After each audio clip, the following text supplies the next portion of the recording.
most restaurants are stuck with outdated routines that cost them tons of dollars in profit, quality of their product, as well as safety of their team members. But if the solution is out there, it really is quite simple. Chris Hellmann and I, the former Coke executive who turned into a executive at RTI, talk about the end-to-end oil management system that they have been deploying for the last number of years. They've also been a sponsor on the show, and he and I talk quite a bit about how they continue to make oil management safer, cleaner, and more profitable, and how, quite honestly, people underestimate how much extra oil they're using, and it's really costing them profits when they are frying food.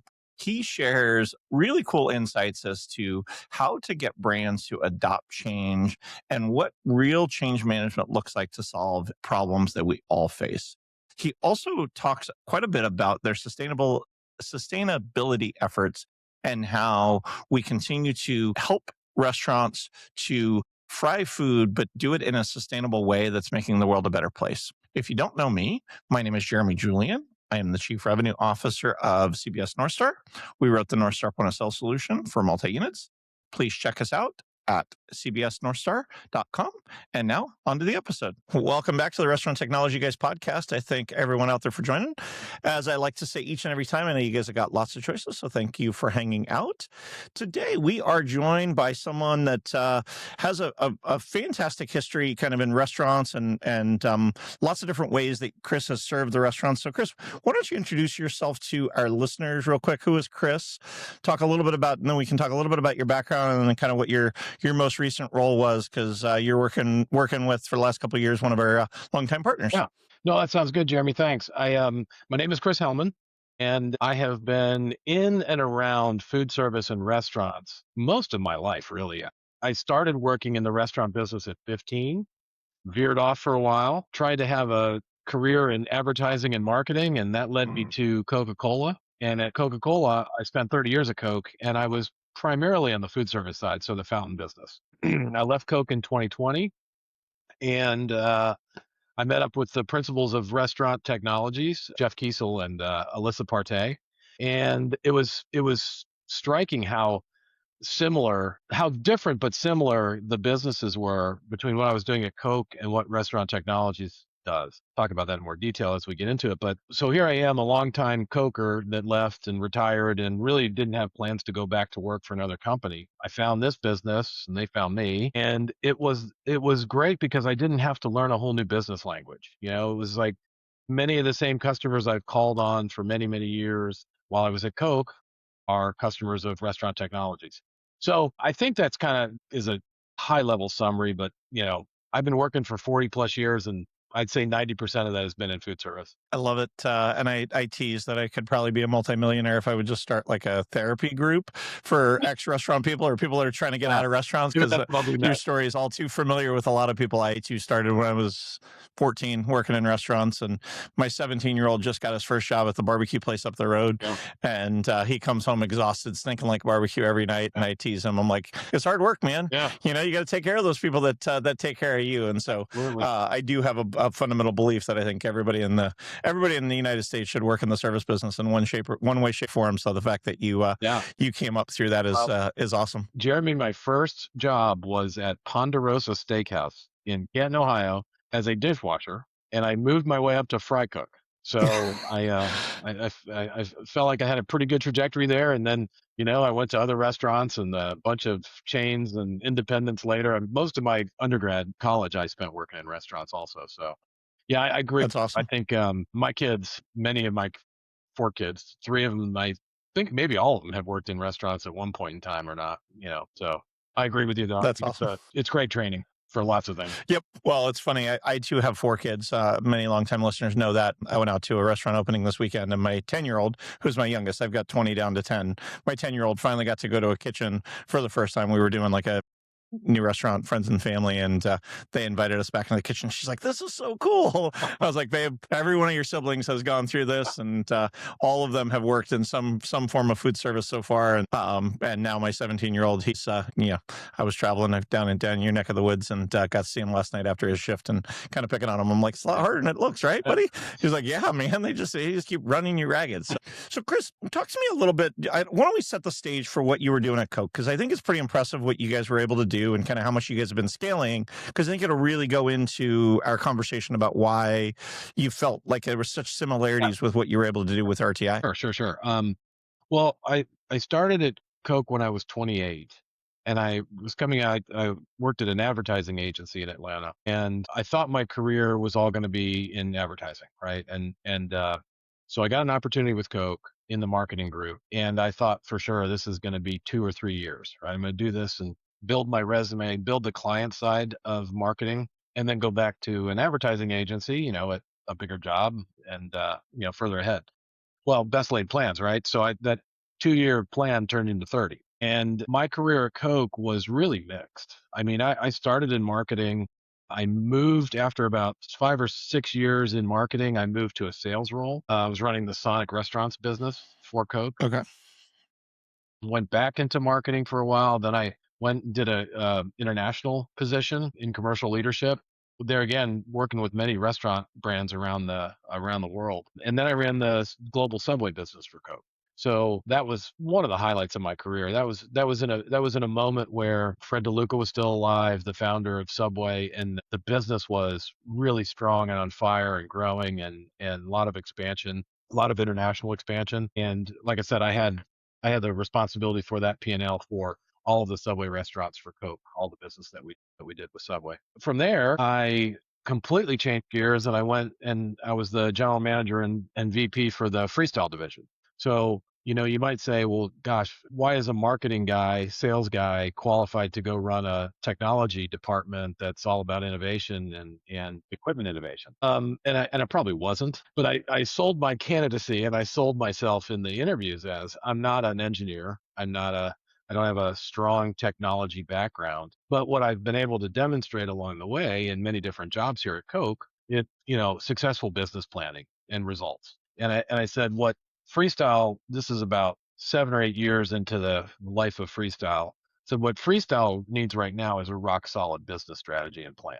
I mean, Yeah. there's 130 engineers that we're working on it every day, and they're going to do engineer things, right? But they need to be all connected to what the macro business strategy is. And I did that role for 5 years, right up until COVID, and that kind of we talked a little bit about this earlier, but that shut everything down for a short amount of time, and then that's when I left Coke and retired. You want me to go on to the restaurant technology piece? Well, yeah, I'd love to talk a little bit about kind of the challenges that you had to overcome because I remember when Freestyle first came out. I remember there was a Payway that kind of when Payway was taken off, they were the first brand that I would go into, and there would be queues. Yeah, Like and again, you guys did a lot, to really market it and make it almost a destination. I mean, I think of it as a place that people choose. We've always got my wife is a Diet Coke drinker, and so if it's Pepsi, she doesn't go, and I'm not. That's not to throw any shade at Pepsi. Great brand, great product. yeah, sure. But my wife is a Diet Coke drinker, and there's a lot of people in the world that are that way. And then I think Freestyle turned into, for me,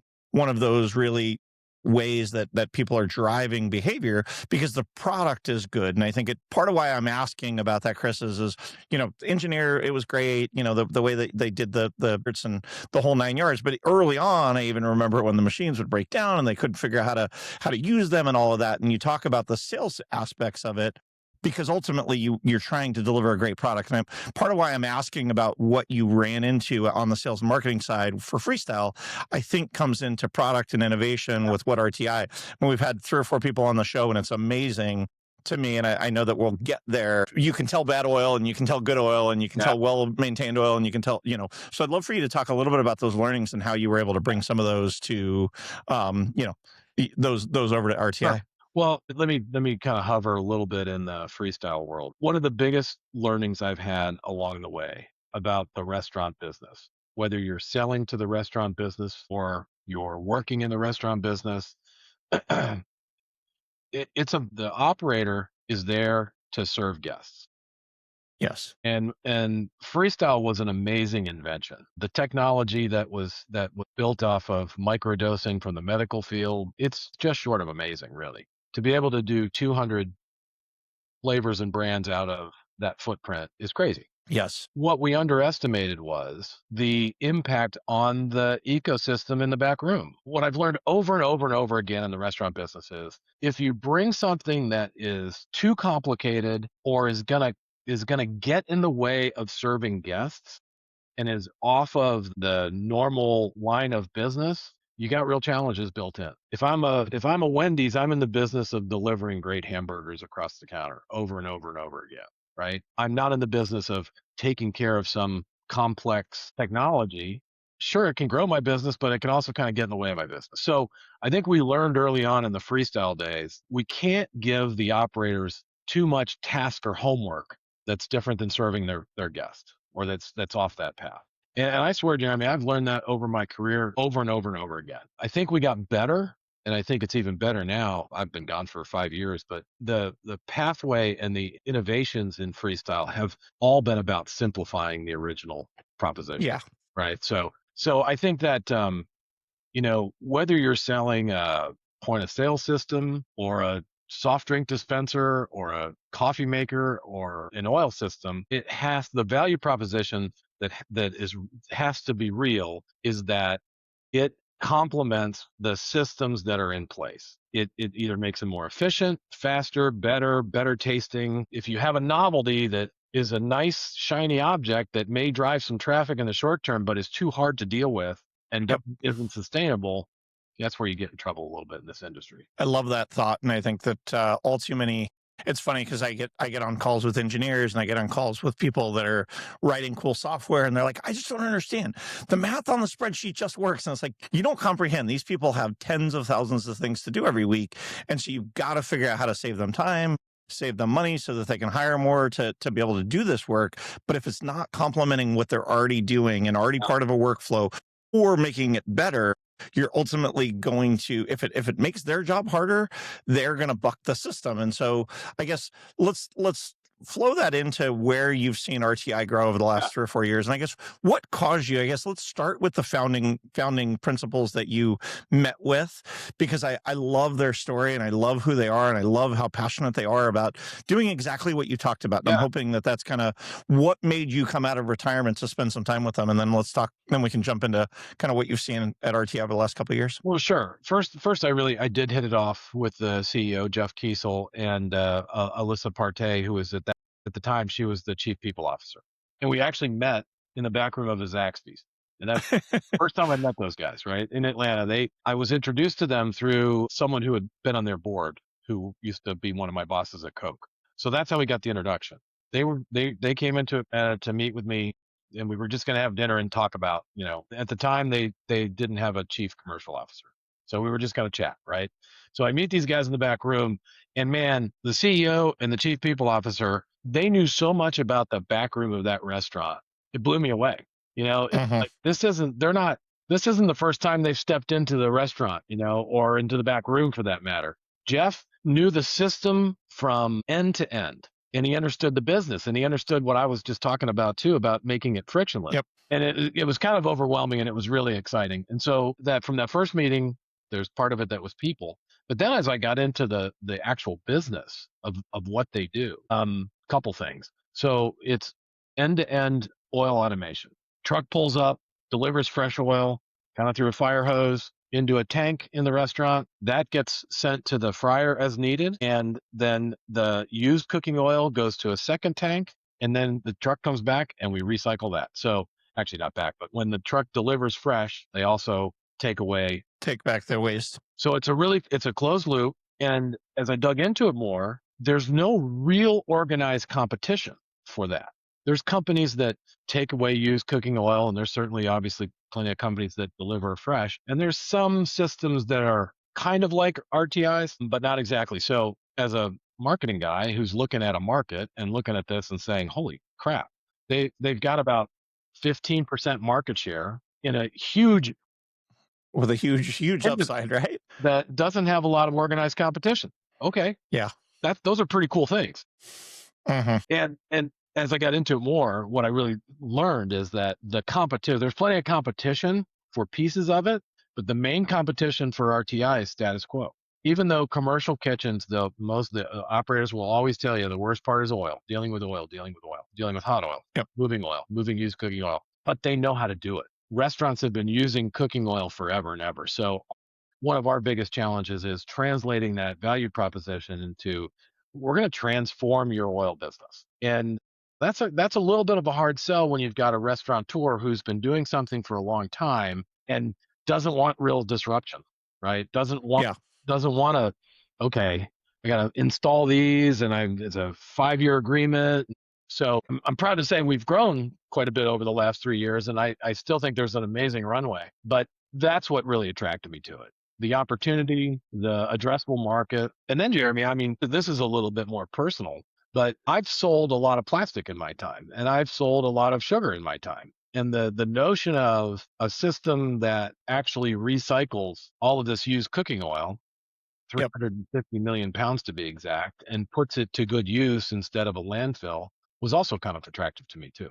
So I like what they do from end to end. I love that. And again, I think one of the big things that has had me want to partner with them so much is they're better for the consumer. Yeah. They're better, it helps on the consumer side, it helps on the operator side, and it helps on the kind of overall global side, because they're going to use cooking oil. Yeah. We're not going to get away from French fries and fried chicken and all of that. So if we are going to do it, how do we make it easy, better for the guests? And I guess I'd love for you to talk a little bit about the value proposition for those listeners that might be out there that are like, dude, I've been doing this forever. I do it this way. I get my 50-gallon drums. They're out by the dumpster, and I have it all figured out. Why is it better for the consumers? Let's start at the consumer side, because we've talked about it on different shows, but it is so much of a better product. Today's episode is brought to you by Restaurant Technologies Incorporated. They are the leaders in automated cooking oil management. And if you're not familiar with them, they've been on the show a few times to share some of the unique and cool things that they've been doing in the oil management space.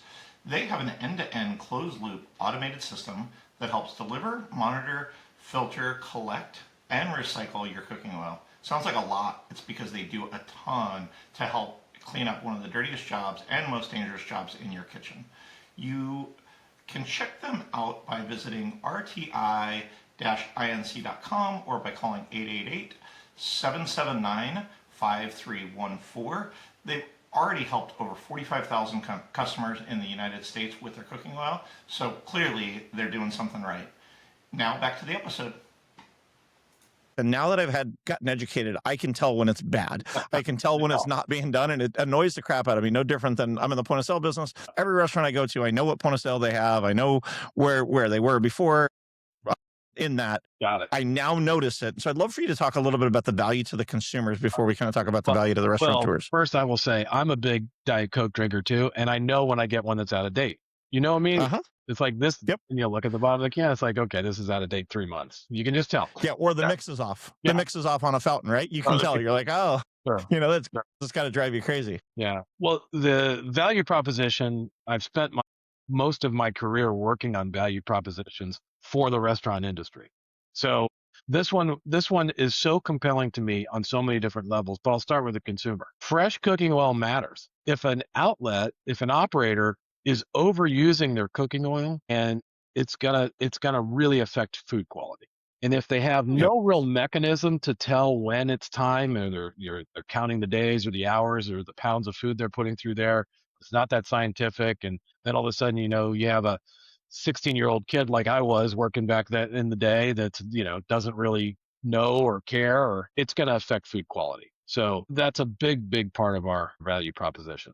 The parts that are super compelling to me are when you start getting back into the kitchen and the chaos of a commercial kitchen. Because one of the greatest parts of our value proposition is safety.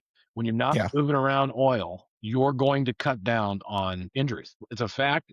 By the way, we actually can help operators save on their insurance because we can quantify, and now insurance companies, they know us too, that insure the restaurant business. When you have the RTI system in there, it's safer. Yeah, there's not hot oil getting moved around the kitchen. So what do you say on the flip side to those operators that are like, well, now you got the fox watching the hen house. They're going to tell me my oil is out of date, even if it's not out of date, because they sell more oil. Yes. And I guess I'd love for you to dispel that myth. I know the answer, but I'd love, Right. for those that haven't heard the previous You're episodes. teeing me up here, well, but another great part of our value proposition is, guess what? When you go with the RTI system, you use less oil.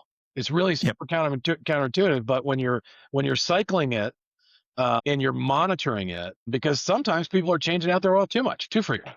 But And they're using too much. I've heard that argument before. They're using too much. We literally have a minimum of 5% goal of less oil. So we go in and we say, we're willing to sign up for 5% less, but most of our customers actually, it's greater than that. So we have a tremendous amount of data that we simplify with the operator through our portal, that they can monitor and they can watch when their employees are changing out their oil, when they haven't changed out their oil, how much their usage is. And for brands that have multi-unit, franchisees, I mentioned Zaxby's earlier, we can go in and sit with Zaxby's, and we have recently, and they can plot out all their stores, and they can show, okay, these stores, for the amount of poundage of food that they're putting through there, are using this much oil, they're using too much. So we've got to go to them and teach and train them on how to use the right amount of oil to ultimately save them money. But I don't. Yeah. I think we save operators money, but that's never how I would lead with our value proposition. It's there, and it has to be there because of just the margin compression that operators are feeling right now. They can't go spend a lot more, right? But the safety piece, the food quality piece, Yep. the efficiency, the employee satisfaction, and ultimately the cost savings, is all of those things, is that the people and the what they do, I think, is good, is what brought me out of retirement. I should say, because it sounds like maybe I'm giving a little bit of a sales pitch here, but I am retiring again. This is it. Yeah. I don't know if you mentioned that or not. I have not mentioned it yet. It was coming.